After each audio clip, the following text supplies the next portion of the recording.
I'm Doug Simon at DS Simon Media, and I'm here with Stephen Kuhl, who's founder and CEO of Burrow. And to give you a hint of the impact he's had, I should be doing this interview on a couch. Thanks so much for being with us. Yes, thanks for having me. Great. Now, Stephen is participating in the panel that's talking about changes in the importance of DTC marketing. So why don't you tell us a little bit about the Burrow brand and its story? Yeah, sure. So Burrow is a direct-to-consumer furniture brand. It was actually started for the same reasons why a lot of these direct-to-consumer brands were started, which is to provide a better end-to-end customer experience for people. So for us, specifically with furniture, we wanted to simplify how you shop for furniture, how it's delivered to you, how you live with it, and then finally how you move with it again. And so we designed our first product as a modular sofa that you customize online. It's delivered to your doorstep in a week or less in compact boxes. You can set it up on your own with no tools. It takes about 10 minutes. And then what you're left with is a really high quality sofa that you can actually take apart and move with you when you inevitably move again. Now, we could probably have a whole discussion on the awesome logistics required to pull this off, but our focus today is really about communications and marketing. So what are some of the key steps in marketing a DTC brand, and what have you learned so far that's helped you be successful that you could maybe share with others? Yeah, so the most impactful kind of marketing that we've actually had is our own customers themselves. And the best way to get customers talking about it, about your company, about your product, is to kind of feed them the right products and stories that they can tell their friends.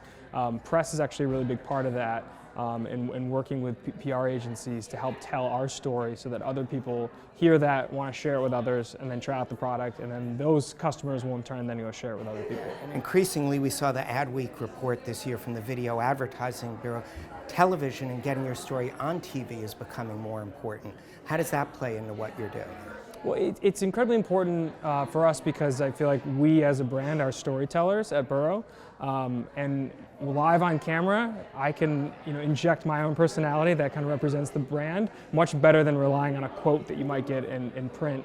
And so that's really important because we can own that experience and own what is communicated to people, and also kind of have fun with it and interact with the host. One of the shifts that the diffusion folks identified in their study is that traditional brands are starting to encroach on the DTC area, and some DTC brands are also doing pop-up. So they're sort of borrowing from each other. How do you figure out the right balance? I think it all just comes down to what do your customers want. Talk to them, test what works for them.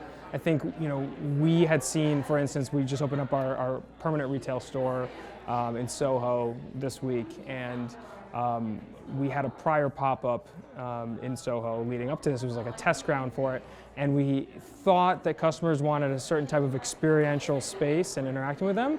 Customers wanted a kind of a more traditional type of furniture space. So we did that with our own kind of flair, and that was more successful, and we would never have known that if we didn't talk to our customers. Any final thoughts? I mean, buy Burrow and go to check out Burrow House in Soho. Sounds like a plan. Thanks so much for being with us. Thanks for having me.